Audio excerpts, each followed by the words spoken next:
Hi guys!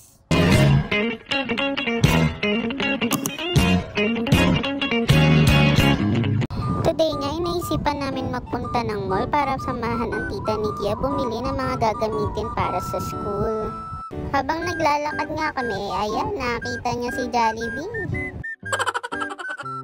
Dito nga naghahanap muna kami ng makakainan dahil nagugutom na mga dragon namin sa tiyan at dito nga namin naisipan kumain. At eto na nga, dumating ng mga order namin at ayan, ang sasarap! Dito nga, kakatas lang namin kumain, napagod na agad siya. Kaya ayan, para iwas bagot, sige, Disney Princess yarn. Dito nga, dinala muna namin siya sa may libreng palaruan. Yes, sa SM Grand Central, flip floor, meron po silang libreng palaruan dito sa mga bata. No entrance fee and need lang po ng socks. And this time, hindi po kami nakapagdala ng socks and okay lang naman.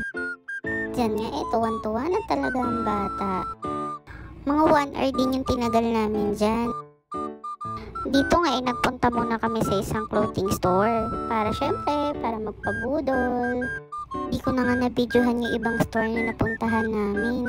Banda dito nagtutuyo na ang bata. Kaya hanggang dito na lang. See you on my next vlog. Bye!